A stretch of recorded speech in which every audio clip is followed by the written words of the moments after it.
expor o resultado de uma pesquisa que eu venho fazendo desde 1985, desde o início da minha carreira, e que está diretamente ligado às casas astrológicas, ou a importância que as casas astrológicas cumprem na interpretação do mapa astrológico, e, é claro, qual o papel que elas cumprem no desenrolar da nossa vida, né? Bom, para que isso fique claro, o dia de hoje é completamente reservado para discutir as casas astrológicas do ponto de vista astronômico. A gente precisa entender o que é que há no céu, ou o que é que há no mapa astrológico que as casas astrológicas representam. Então, para isso, eu preciso mostrar para vocês como as casas astrológicas são construídas astronomicamente. E é claro que isso vai ser uma grande oportunidade para a gente discutir alguns problemas referentes às casas astrológicas, né? Um primeiro problema que eu quero mostrar para vocês são as direções espaciais, porque a gente consegue entender o significado de algumas casas astrológicas, diga-se passagem, das casas cardinais, por conta das suas direções espaciais, ou seja, as direções espaciais dão um significado próprio às casas. Mas a gente só consegue deduzir o significado das casas pelas direções espaciais das casas cardinais, ou seja, as outras casas não. Isso é um mistério, pelo menos para mim é um mistério, né? Um outro problema que a gente vai discutir, um problema, digamos, mais popular, mais conhecido, é o que envolve os sistemas de domificação. O que é um sistema de domificação? É o sistema que a gente emprega para calcular as casas astrológicas. O que ocorre é que, ao longo da história da astrologia, vários sistemas de domificação foram criados, e isso resulta em mapas astrológicos distintos, né? Então, essa é uma outra questão que eu quero discutir com vocês hoje, né? E, por último, uma outra questão que não é menos grave e é também um pouco conhecida, é a questão das órbes das casas, né? Ou seja, qual é a distância máxima de um planeta em relação à cúspide da próxima casa, que permitiria que ele fosse considerado dentro dessa próxima casa e não na casa onde ele se encontra, né?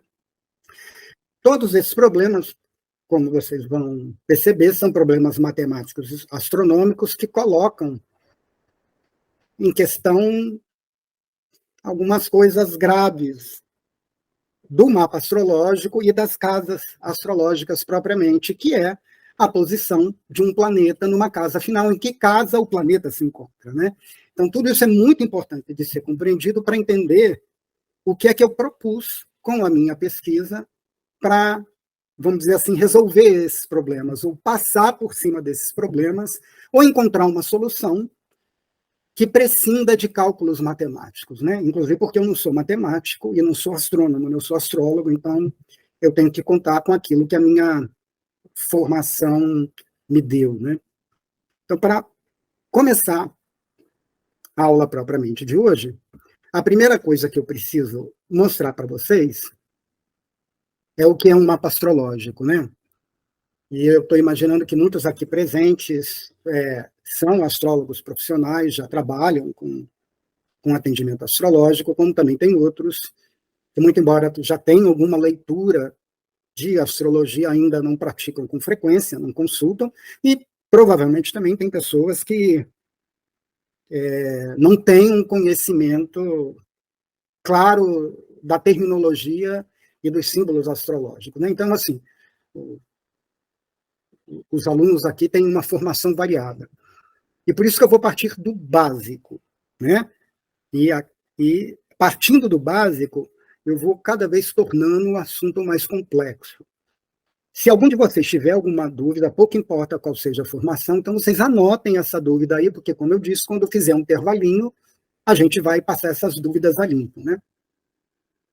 Tudo isso, então, para dizer por que eu vou começar pela coisa mais simples, né? Explicando o que é um mapa astrológico, e vocês vão entender de imediato que o mapa astrológico é a conjunção ou a união de três sistemas que interpenetram, né? Então, o primeiro sistema, o mais famoso de um mapa astrológico, é o zodíaco, né? O zodíaco é uma faixa que circunda e amarra a esfera celeste, e que, por sua vez, também envolve a esfera terrestre, onde está um indivíduo observando tudo o que ocorre à sua volta no espaço, né? O zodíaco é a parte mais popular de um mapa astrológico, mais conhecida, e ela é composta de signos, né? Que vão de Áries até Peixes, né? Então a gente tem o signo de Áries, de Touro, de Gêmeos, de Câncer, de Leão, Virgem, Libra, Escorpião, Sagitário, Capricórnio, Aquário e Peixes. Ou seja, os 12 signos compõem esse cinturão que, como eu disse, amarra a esfera celeste e que é chamado de zodíaco, né? Mas o mapa astrológico ele não é composto só de zodíaco, ele é composto também de um outro sistema, que são os planetas, né? Os planetas são esses símbolos que apareceram aí agora desenhados no slide. Os planetas, eles têm trajetórias e velocidade distintas, né? Eles perfazem um caminho ao longo do zodíaco em velocidade distintas, e ao longo desse percurso, eles vão passando em frente de determinados signos. Por exemplo, nesse mapa hipotético aqui do slide, a gente vê que a Lua e Marte se encontram em Capricórnio, Vênus se encontra em Áries, Sol se encontra em Touro, Mercúrio se encontra em Gêmeos, Saturno se encontra em Libra e Júpiter se encontra em Escorpião. Essa disposição planetária, ao longo dos signos, ela é variadíssima. Ela pode ter milhões de combinatórias, né? Agora, isso é só um detalhe, tá? Ninguém precisa ficar com isso na memória, não, porque não vai ser importante para a aula de hoje, né? Mas, por exemplo, Vênus e Mercúrio, esses dois planetas aqui, ó, nunca se encontram muito distante do Sol. Quer dizer, eles dependem da posição solar para se localizarem, de tal modo que se o Sol está em Touro, Vênus e Mercúrio podem estar no máximo, né? Vênus, que vai ter uma orbe maior, pode estar em Peixes, como pode estar em Gêmeos, mas jamais vai estar lá do outro lado do zodíaco, né? Por exemplo, se o Sol estiver em Touro, Vênus e Mercúrio nunca estarão em Escorpião, nunca estarão nessa outra banda do zodíaco. E por quê? Porque isso é astronomicamente impossível. Tá? Pois bem, tirando esse detalhe, o que eu queria completar é que o mapa astrológico não é composto só de zodíaco e só de planetas. Ele é composto de casas, as chamadas casas astrológicas, que são esses gominhos internos que apareceram aí dentro do mapa astrológico. Eles são também em número de 12, as casas também são em número de 12, e elas constituem a parte menos popular e menos conhecida de um mapa astrológico, né? E eu acho que esse é um dos motivos também pelo qual a gente precisa falar delas, e vocês vão entender ao longo da exposição de hoje por que é difícil falar das casas astrológicas de uma maneira, de um modo popular, né? Porque para a gente saber das casas astrológicas em um mapa, a gente precisa de duas informações importantes do leitor. A gente precisa saber em que lugar ele nasceu e em que hora ele nasceu, né? Isso significa que a gente precisa fazer um serviço individualizado, né? O que não é possível, por exemplo, em uma coluna de horóscopo, né? Então, há uma série de dificuldades, as mais importantes são essas, né? Que impedem que as casas astrológicas se tornem um elemento tão popular quanto o zodíaco. Porque para a gente construir as casas, saber as casas astrológicas de um mapa, essas duas informações são muito importantes. Em que lugar você nasceu, né, qual é a latitude e a longitude da cidade onde você nasceu, e o horário que você nasceu. Né? Então, um mapa astrológico, isso que a gente chama de mapa astrológico, é composto desses três sistemas que se combinam de uma maneira bastante aleatória, né? Ou seja, os signos, planetas e casas vão sempre se combinar de inúmeras maneiras. E talvez o resultado dessa combinatória seja, se a gente considerar que são 12 signos, 12 casas e 7 planetas, e aqui eu só estou considerando os planetas pessoais, né? Isso significa que a gente tem 7 vezes 12 vezes 12. E quem é bom aí em probabilidade calcula e aí a gente fica descobrindo quantas combinações são possíveis através desses 3 sistemas, né? Então, para quem é muito leigo, né, ainda não conhece muito astrologia, por exemplo, o ascendente, isso eu vou estar discutindo mais adiante, né? Mas a casa 1, por exemplo, pode estar em Áries, mas a casa 1 pode estar em Touro, a casa 1 pode estar em Escorpião, Júpiter, que aqui aparece em Escorpião, pode estar em Áries, ou seja, as combinações são imensas, né? É claro que há limites em alguma dessas combinações, como eu disse, em particular, a posição de Vênus e Mercúrio tem que obedecer uma proximidade da posição solar, né? Então, em suma, isso é um mapa astrológico, ou seja, um mapa astrológico é composto de signos, planetas e casas e da combinatória que há desses 3 sistemas. Bom, para vocês entenderem o que são as casas astrológicas, a gente precisa considerar, né, que essa estrutura aí, né, composta, digamos, de 12 gominhos, elas são derivadas de uma relação muito especial do observador que se encontra na superfície da Terra e que está enxergando o movimento dos astros ao longo do zodíaco que o cerca. E é isso que eu quero explicar agora para vocês. Por exemplo, eu quero que vocês considerem que esse ponto que apareceu aí no slide representa o sujeito, o indivíduo, né? Mas o sujeito, o indivíduo, não está boiando no espaço, ele não está solto no espaço, ele está sobre determinada superfície da Terra, que é representada por essa reta. Essa reta, na astronomia, ela tem um nome bastante significativo. Essa reta se chama o horizonte do observador. E por que essa reta se chama o horizonte do observador? Porque é através dessa posição sobre determinada superfície da Terra que o sujeito, ou o indivíduo, né, vai observar um movimento dos astros ao longo do zodíaco que o cerca. E essa circunferência que apareceu aí é exatamente o zodíaco, que é a estradinha por onde os planetas caminham, né? Essa representação geométrica que se encontra aí no slide, ela é equivalente a essa representação astronômica que eu mostro para vocês. Vejam que aqui temos o observador, ele está sobre a superfície da Terra, né? E aqui, acima do sujeito, tem o zodíaco, ou seja, a sua parte visível. É claro que o zodíaco também envolve todo o lugar onde o sujeito se encontra, todo o planeta, então tem uma parte do zodíaco que se encontra invisível. Ou seja, essa representação astronômica é essa representação geométrica. E o que eu quero que vocês imaginem é que em determinado momento um planeta vai aparecer na linha do horizonte, vai se levantar na linha do horizonte. Sob a perspectiva do observador, esse planeta ocupa uma direção espacial muito específica, né? É a direção espacial que se coloca à frente do sujeito. Mas, passado algumas horas, esse planeta, esse astro, que apareceu e despontou na linha do horizonte, ele vai atingir a sua culminação máxima e vai se colocar, claro, acima do observador. Mas, passado algumas horas, o que vai ocorrer é que esse planeta que atingiu a sua culminação máxima vai se pôr do outro lado da linha do horizonte, ou seja, vai se colocar atrás do observador. E é claro que, passado algumas horas, mais uma vez, esse planeta vai se colocar na sua, como a gente chama em astronomia, na sua culminação máxima inferior, em oposição à culminação máxima superior. Ou seja, esse planeta vai se colocar abaixo do observador.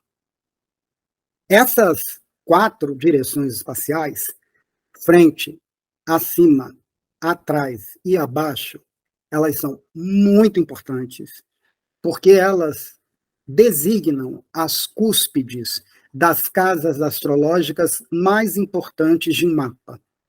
Então, por exemplo, a frente vai designar a cúspide da casa 1, o início da casa 1, que tem um nome muito famoso, é o ascendente. Ou seja, essa direção espacial acima do observador vai designar a cúspide da casa 10, o início da casa 10, que tem também um nome muito famoso na astrologia, é o meio do céu. Por sua vez, essa direção espacial atrás, ela vai designar o início da casa 7, a cúspide da casa 7, que também tem um nome muito famoso e conhecido, que é o descendente. E, por sua vez, essa direção espacial abaixo designa a cúspide da casa 4, ou seja, o início da casa 4, que também tem um nome conhecido na astrologia, talvez menos popular, que é chamado de fundo do céu. E aqui temos as, as, as cúspides das 4 casas astrológicas mais importantes de um mapa. E por que eu digo isso? Porque na maioria dos sistemas de domificação, o ascendente e o meio do céu acabam sendo os mesmos, né? Aliás, para poder calcular as outras casas astrológicas, a gente precisa saber ou a posição do meio do céu, ou do ascendente, ou de ambos. Porque se a gente tem a posição do meio do céu e do ascendente, a gente tem das casas opostas. Se eu sei a posição do meio do céu, eu sei o fundo do céu, porque é a posição diametralmente oposta. Se eu sei a posição do ascendente, eu sei a posição diametralmente oposta do descendente. Por isso que essas casas são importantes, né? Elas acabam determinando todo o sistema, e todas as outras casas astrológicas são derivadas matematicamente a partir dessas posições, né? Então, é por isso que a gente vai ter a casa 2 e a casa 8, ou melhor, a cúspide da casa 2 e a cúspide da casa 8, porque uma é a continuidade da outra, são casas opostas, né? O mesmo vai acontecer com as outras casas. Então, a gente tem a cúspide da casa 3 com a cúspide da casa 9, a cúspide da casa 5 com a cúspide da casa 11, e, por fim, a cúspide da casa 6 com a cúspide da casa 12. E assim, a gente tem as 12 casas astrológicas de um mapa. O que eu preciso mostrar ainda, né, de novo, né, é que aqui vocês veem representado as casas astrológicas e demarcadas em negrito, em preto aqui, as cúspides das casas astrológicas mais importantes do mapa, como eu havia falado, né? Essa representação geométrica aqui, ela pode ser entendida naquela representação astronômica. Então, por exemplo, o ascendente é essa região aí, aonde os planetas vão aparecer no horizonte do observador. Mas vai haver um momento que o planeta, no seu caminho ao longo do zodíaco, vai atingir a sua culminação máxima. É esse ponto aí, descrito como o meio do céu. E é claro que ele vai se pôr, ele vai sumir na linha do horizonte. É o ponto do descendente. E, por sua vez, é claro, ele vai atingir a sua culminação máxima, ou seja, do outro lado do planeta, abaixo do horizonte do observador. É o nosso fundo do céu.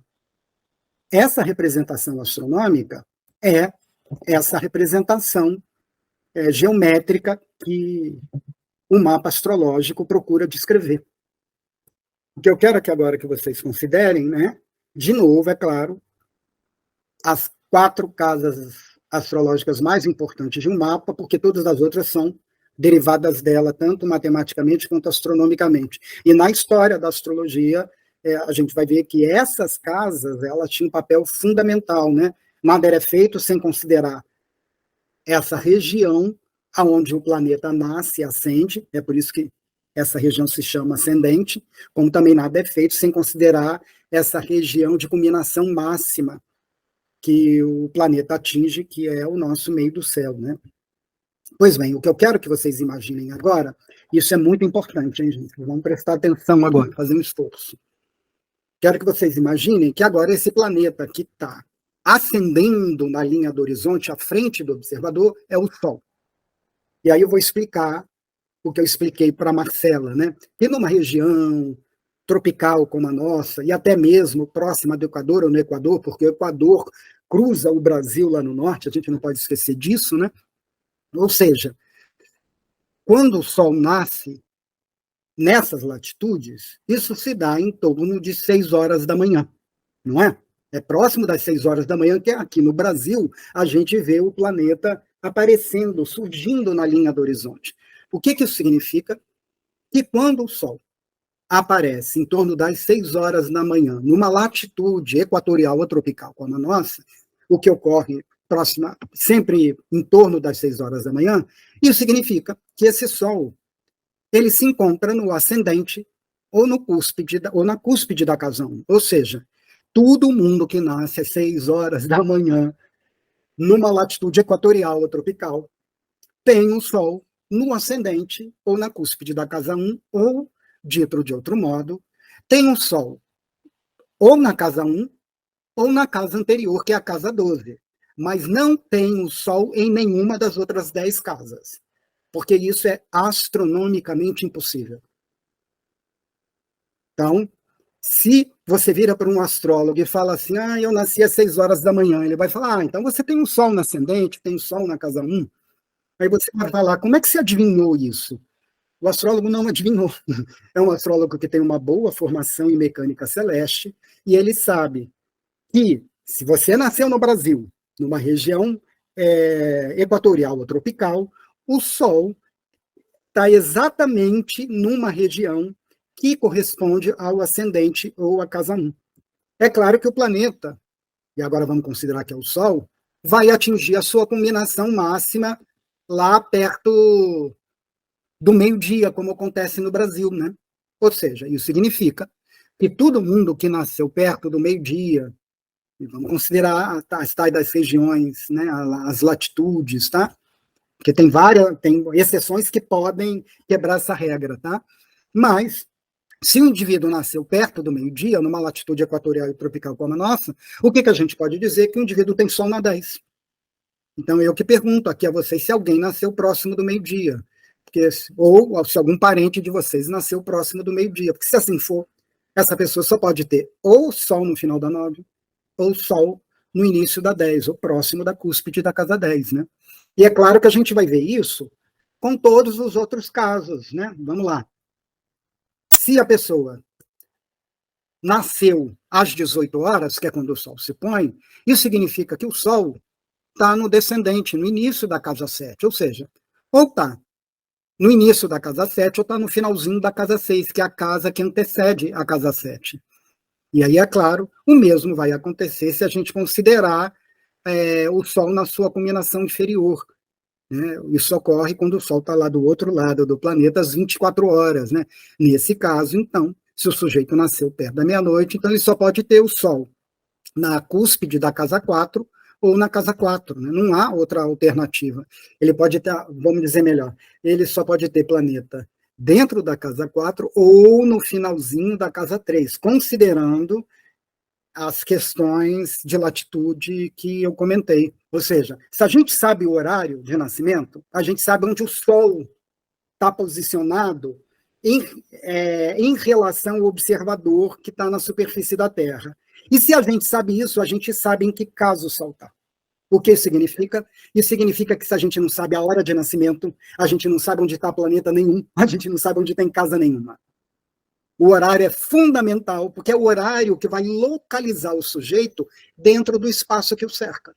O horário é imprescindível. Então, assim, esse pequeno exemplo aqui é só para vocês entenderem que um mapa astrológico é representação fiel da estrutura celeste.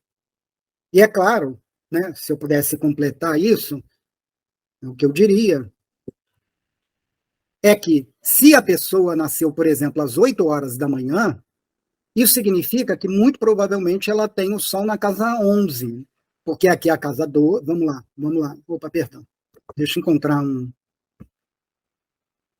os gominhos das casas, que vai ficar mais fácil. Aqui. A pessoa, se nasceu às 6 horas da manhã, tem o Sol aqui voltado para o ascendente. Se ela nasceu perto do meio-dia, ela tem o Sol aqui próximo do meio do céu. Se ela nasceu num horário intermediário, né, que é de 6 às 8, 8 às 10 e de 10 a meio-dia. Né? Se ela nasceu às 9 horas da manhã, então, muito provavelmente, ela tem o Sol na casa 11. E é assim que a gente descobre em que casa a pessoa tem o Sol.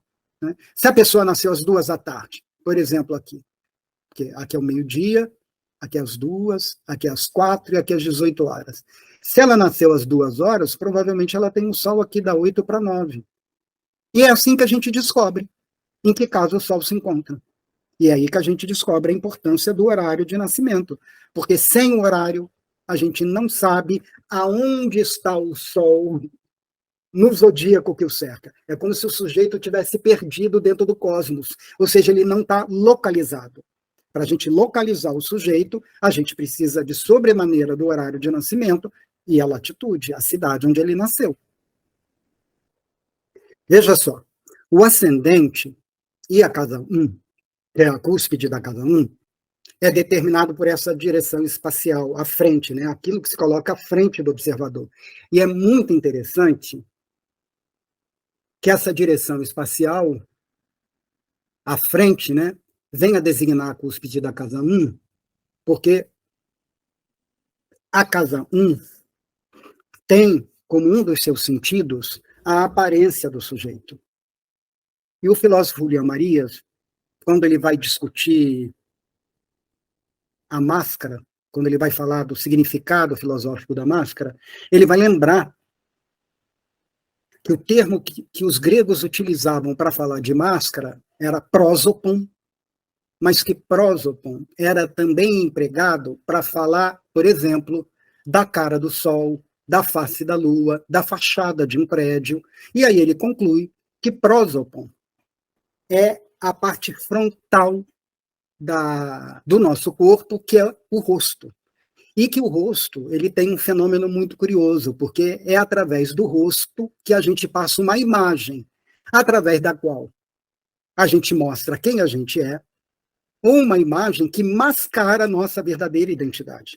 E é muito interessante pensar nisso, né? Que a direção espacial frente vem a designar justamente a parte mais frontal do nosso corpo, que é o rosto, e que contém um fenômeno muito curioso, que é o fenômeno da autoimagem. Então, parece que a direção espacial que determina o ascendente, ela mesma contém uma explicação para o seu significado. E o mesmo vai acontecer com as outras casas, né? É muito comum encontrar na literatura astrológica a casa 10, designando, por exemplo, tem duas astrólogas que foram muito famosas na minha época, elas têm vários livros que ensinam como calcular um mapa astrológico, né? Cálculo de mapa 1, 2 e 3, é a Marion e a Johan, acho que é assim que se fala o nome da segunda. E elas vão dizer que a casa 10 designa qualquer autoridade acima de você, ou o seu lugar dentro da comunidade. E é muito interessante essa noção de autoridade, né? Porque a autoridade é aquilo exatamente que está acima de você. E a casa 10, ela é determinada justamente por essa direção espacial chamada de acima, né? Então, parece que a direção espacial que designa a casa 10, aquilo que está acima de você, ela mesma explica o significado próprio da casa 10, porque ela vai determinar tudo aquilo que está acima de você, as autoridades, o poder, a hierarquia social e etc. A mesma coisa vai acontecer com a casa 7, né? E é claro que aqui na realidade eu vou ter que fazer um esforço simbólico, né? Eu mesmo não estou muito convencido dessa explicação, mas de alguma maneira o que parece suceder é que a gente tem que fazer um esforço tremendo, né, para se voltar para alguém que se coloca numa posição diametralmente oposta a nós, né?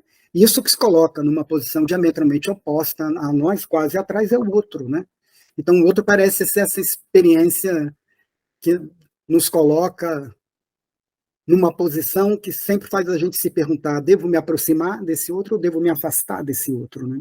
E curiosamente, isso ocorre com o descendente, né? O significado corrente da experiência designada pela casa 7 é o outro, a relação que você tem com o outro, né? E curiosamente parece que a direção espacial, essa atrás, consegue explicar um pouco isso, né? Agora, a gente não pode esquecer, né, que a direção espacial que determina a cúspide da casa 4, fundo do céu, é uma direção espacial que mostra o que está abaixo do sujeito, né? E um dos maiores estudiosos de astrologia, o Chris Brennan, ele tem uma pesquisa fabulosa na área de astrologia antiga, né? Ele vai falar que um dos significados da casa 4 na antiguidade é o mundo subterrâneo, né? E o mundo subterrâneo, aí, apesar disso não vir com nota de rodapé, a gente tem que se perguntar que subterrâneo é esse. Pelo menos na Grécia Antiga, a gente vai ver Homero descrevendo o mundo subterrâneo como o reino das almas, né? Da alma dos mortos, né? As almas morriam e iam para esse subterrâneo. Então, parece que, de alguma maneira, essa região mais abaixo designa a alma, né?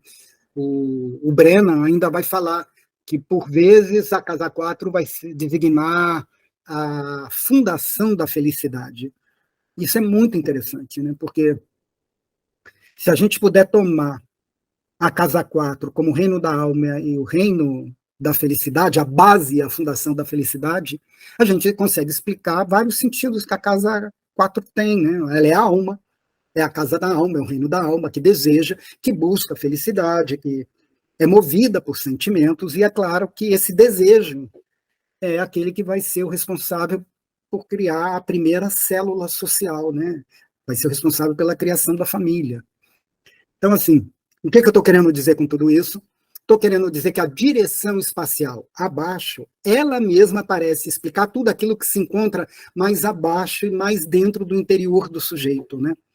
Mas, vejam só que curioso, apesar da gente conseguir explicar o significado das casas cardinais pelas suas direções espaciais, pelo menos a mim me parece que o meio do céu, o fundo do céu e o ascendente é fácil de se explicar, isso já não é possível se a gente quiser explicar as outras 12 casas astrológicas, as outras 8 casas astrológicas. Por que a casa 2 tem o significado que tem, dado que ela designa essa direção espacial? Por que a casa 3 tem o significado que tem, já que ela é exatamente essa direção espacial em relação à perspectiva do observador? Eu não sei, eu não conheço quem saiba. Se vocês souberem, vocês me avisem. Mas é claro que esse pequeno exemplo, essa pequena abordagem que eu fiz aqui, mostra a importância de entender certos elementos do cosmos, porque o modo como o cosmos está estruturado, ele mesmo parece explicar o significado de alguns elementos astrológicos, de algumas configurações astrológicas, particularmente as casas cardinais. Então, assim, esse estudo ele tem nome, ele se chama simbolismo natural, porque o que está implícito é que a própria natureza é simbólica, que a própria estrutura da natureza simbólica contém o seu significado, mas em tudo que eu li de simbolismo natural, eu nunca encontrei nada que explicasse suficientemente nem as casas, nem os signos. Então, assim, mas esse é um terreno muito promissor, é isso que eu estou querendo dizer para vocês, para tornar o sistema astrológico compreensível, né? Tornar as casas compreensíveis, tornar os signos compreensíveis. Bom, o que eu quero apresentar agora é um outro problema relacionado às casas e que é mais um outro problema além desse das direções espaciais, né? Esse problema é um problema ligado ao sistema de domificação. A gente já teve uma pergunta aqui no início da aula de hoje, se não me engano foi o Bruno quem fez, e é exatamente disso que eu vou falar agora, né? O que é um sistema de domificação e qual a implicação dele nas casas, né? E é aí que a gente começa a entender que ao longo da história, como eu expliquei ao Bruno antes, ao longo da história da astrologia, vários sistemas foram criados para se calcular um mapa astrológico. Esses sistemas são chamados sistemas de domificação. Domificação vem de domus, domo significa casa, né? E o que eu quero mostrar para vocês é o que ocorre quando um mesmo mapa da mesma pessoa é calculado por sistemas de domificações distintos, né? Então, eu vou usar aqui como cobaia o mapa do cineasta Ingmar Bergman. E é claro que eu estou usando ele de propósito, porque ele nasceu numa latitude alta, e vocês vão ver a diferença do tamanho das casas, né? Por exemplo, esse é o mapa do Bergman, ó. Vocês estão vendo aí o cineasta. Ele nasceu 14 de julho de 1918, aos 15 primeiros minutos desse dia, né, em Uppsala, lá na Suécia. E eu estou calculando esse mapa por dois sistemas são muito parecidos, tem uma diferença assim, de graus muito pequenininha. O topocêntrico foi criado muito recentemente, em 63, e o Plácidos foi criado no século 17. Tá? A primeira coisa que eu queria mostrar para vocês, vejam só o tamanho das casas. Se não me engano, eu estava falando da diferença do tamanho das casas para Ana, acho que foi a Ana, não? Que me fez uma pergunta sobre o tamanho das casas e dos signos, né? Olha só que interessante, eu quero mostrar isso para vocês. A casa 1, que é essa aqui, a primeira, olha aqui o ascendente. O ascendente está a 14 de Gêmeos, ó. E Vênus está bem aqui, aparecendo na linha do horizonte. Então, nesse mapa aqui, olha que interessante, na hora que o Bergman nasceu, Vênus estava surgindo na linha do horizonte, estava aparecendo e despontando, como se fosse um sol, né, ao amanhecer. Então, a gente tem o ascendente aqui a 14 graus. Agora, olha o tamanho da casa 1, que pequenininha. Olha o tamanho da casa 2. Olha o tamanho da casa 3. As 3 primeiras casas têm um tamanho muito parecido, mas a casa 4 já é maior comparada a elas. Olha a casa 5, então. É maior ainda do que as outras. Agora, olha o tamanho da casa 6. Olha o gigantismo disso. A casa 6 engole o signo inteiro de Escorpião, engole o signo inteiro de Libra, engole o finalzinho de Virgem e engole o início de Sagitário. Isso daqui é enorme, né? E é isso que eu queria. O que eu estou mostrando para vocês agora é uma resposta a certas perguntas que foram feitas antes, né? Ou seja, dependendo da latitude, as casas elas não têm tamanhos proporcionais. Elas são muito desproporcionais entre si. E é claro que se a casa 6 é grande, a casa 12 também é grande, porque ela é oposta e complementar a 6, né? Uma depende da outra do ponto de vista da construção astronômica. A mesma coisa com a casa 1 e com a casa 7, tá? Então, vamos lá. O ascendente está a 14 graus de Gêmeos. Aqui o ascendente. Mas olha o meio do céu, tá? 25 graus de Capricórnio. Olha aqui o meio do céu, onde ele está. Ok? Então, olha o tamanho, olha a diferença do arco, que vai do meio do céu até o ascendente, né? É bem irregular isso. Irregular sob o ponto de vista de um astrólogo brasileiro acostumado a calcular mapas do Brasil. É isso que eu quis dizer, tá? Mas vamos lá, vamos dar mais um passo. Olha o que acontece nesse mapa.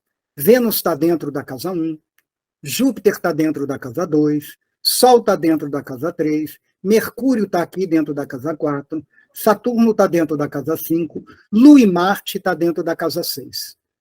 Ok? Agora vamos calcular o mesmo mapa do Bergman, na mesma latitude, no mesmo horário, mas sob outro sistema de domificação. A gente não vai calcular ele nem pelo topocêntrico ou pelo Plácidos. Vamos calcular pelo primeiro sistema de casas que existiu na história da astrologia, que é o sistema de casas iguais. O nome já diz, né? Todas as casas são iguais. Ou seja, se o ascendente começa a 14 graus, a casa 2 vai começar a 14 graus do próximo signo, a casa 3 vai começar a 14 graus do próximo signo, e todos terão 14 graus. Esse sistema de casas, né, de casas iguais, ele, digamos assim, ele tem variações, quer dizer, tem um sistema de casas iguais, que é esse, né? Mas tem um sistema de casas iguais que vai se chamar de casas signos inteiros. Ou seja, é quando o ascendente vai começar a 0 grau de um signo, ou melhor, o 0 grau, a cúspide da casa 1, vai coincidir com 0 grau de um signo. De forma que todos os signos vão caber inteirinho dentro de cada casa. E aí teria aquele sistema, digamos assim, onde parece tudo encaixar perfeitamente, né? Assim, nesse caso, Gêmeos estaria dentro todo da casa 1, Câncer estaria dentro todo da casa 2, ou seja, porque o início da cúspide da casa 2 é o 0 de Câncer. O início da cúspide da casa 3 é o 0 de Leão. E aí o signo cabe direitinho, ou seja, há um signo inteiro dentro da casa, tá? Pois bem, o que eu quero mostrar aqui que o ascendente está a 14 graus e o meio do céu está a 14. Olha que interessante em relação ao sistema anterior. O ascendente permaneceu o mesmo. É 14 graus de Gêmeos, tá? Mas, se a gente começar a falar da distribuição de planetas por casa, aí o que vai acontecer? Vênus vai estar na casa 1 e Júpiter vai estar na casa 1. no sistema anterior, a gente tem que lembrar que Júpiter estava na casa 2. Tá? Ou seja, o planeta Júpiter se colocou em outra casa. Então vamos lá, de novo de casas iguais. Vênus está na casa 1, Júpiter está na casa 1, Sol está na casa 2, Mercúrio está na casa 2, Saturno está na casa 3, e Lua e Marte agora vão aparecer na casa 4. Olha que curioso. No sistema anterior, só para lembrar, Lua e Marte aparecem dentro da casa 6. Tá? Vamos pegar outro sistema. Vamos pegar o de Porfírio, do século 3.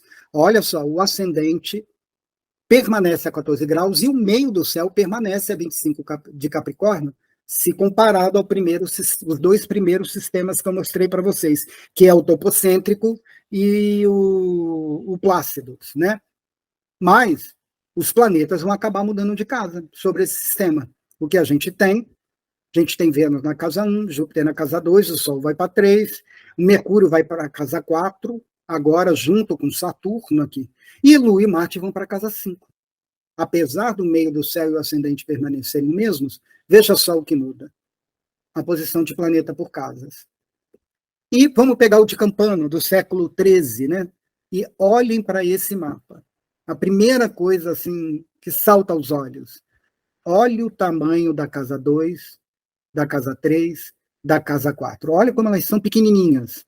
E se a 3, 2, 3 e 4 são pequenininhas, as opostas também vão ter que ser pequenininhas, iguais a 8, a 9 e a 10. A 2, a 3, a 4, a 8, a 9 e a 10. Ó. Agora, olha o tamanho da casa 12. Casa 12 engloba 3 signos, uma parte de um e uma parte de outro. Né? É de gigantismo enorme. Né? Isso salta aos olhos, mas devo observar que o ascendente e o meio do céu permanecem os mesmos.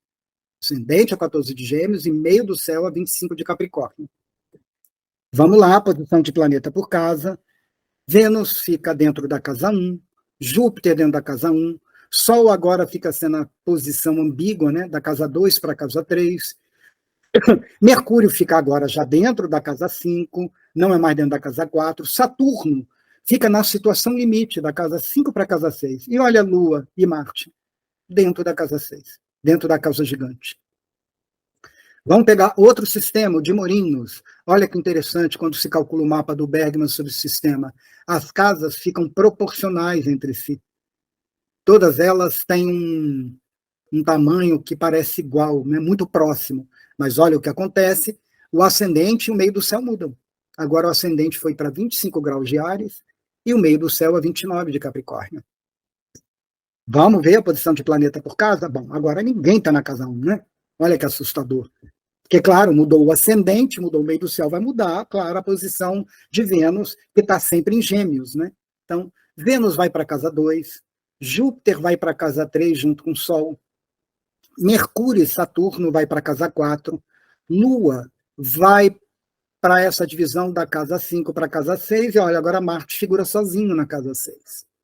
Vamos para outro sistema, que é do último do qual vou falar agora, hoje. Então, o ascendente e o meio do céu voltam a ter a mesma posição que a maioria dos sistemas que eu expliquei aqui. Ó. O ascendente a 14 graus de Gêmeos e o meio do céu a 25 de Capricórnio. Mas as casas variam também de tamanho, de tal modo que agora Vênus vai estar na casa 1, Júpiter vai estar na casa 1 para a casa 2, Sol vai estar na casa 3, Mercúrio na casa 4, Saturno também na casa 4, ó, junto com Mercúrio, e, por fim, Lua e Marte vão estar na 5. Que em outros sistemas de domificação apareceu na 6. Essa situação, ela é, digamos,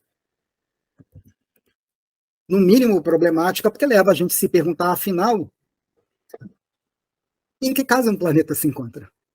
E agora, José? Não é? Agora nos deparamos com um problema de outra ordem, mas também referente às casas astrológicas. Né? Então, vamos colocar algumas coisas no seu devido lugar. Primeiro, tem técnicas de previsão que só funcionam dentro de um determinado sistema. Se você for utilizar outro sistema para fazer aquela técnica de previsão, você vai cometer um equívoco.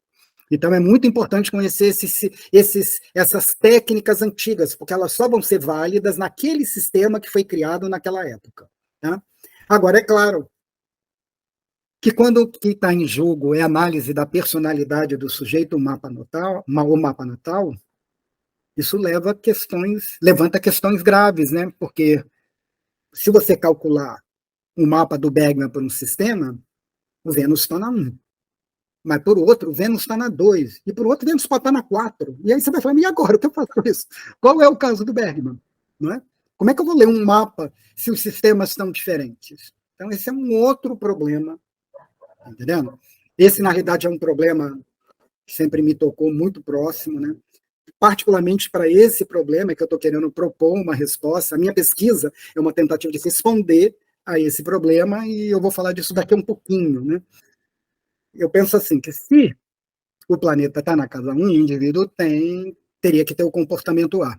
Porque se esse planeta está na casa B, o comportamento teria que ser B. Né? Então, assim, isso significa que se a gente conhece com razoável clareza e precisão o significado de uma casa, da casa 1, da casa 2, por exemplo, a gente teria condição de saber, afinal, em que casa o planeta se encontra. Né? O que eu estou querendo dizer é que se a gente conhece com razoável precisão o tema das casas, e se a gente se depara com um problema desse, de domificação, e um problema que está tentando responder, que está tentando falar da natureza do indivíduo através de um mapa natal, isso significa que se esse planeta estiver na casa 1, o comportamento psicológico correspondente vai ser A. Mas se o planeta estiver na casa posterior, na casa 2, o comportamento psicológico tem que ser outro. Então, uma maneira de entender em que casa, afinal, esse planeta se encontra é entendendo profundamente o significado das casas.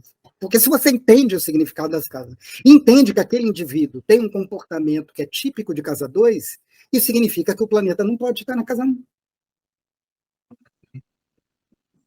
Eu quero mostrar com vocês, pouco a pouco, como é que eu cheguei a formular essa hipótese, como é que isso aconteceu na minha vida. Né? Porque realmente um dos maiores dramas na minha vida, desde que eu comecei a estudar astrologia, foram as casas astrológicas. Né? A aula de manhã ela é dedicada para falar de como eu fui me deparando com esses problemas e como eu fui tentando respondê-los. Né? Até que eu entendi que estudar a vida e a personalidade, a vida e a obra de uma personalidade célebre que tem planetas na casa 1, é uma oportunidade que a gente tem de entender o significado da casa 1. Estudar a vida e a obra de uma personalidade célebre que tem planetas na casa 2 é uma oportunidade de entender o significado da casa 2. Porque o que a gente vai perceber quando estuda biografias e obras dessas pessoas, desses artistas e pensadores, é que eles consagraram a sua vida a determinadas experiências.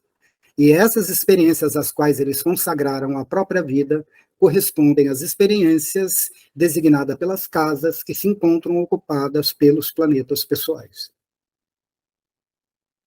Mas isso adiantei muito a carruagem, a carroça dos bois. Eu quero chegar a isso com vocês, pouco a pouco.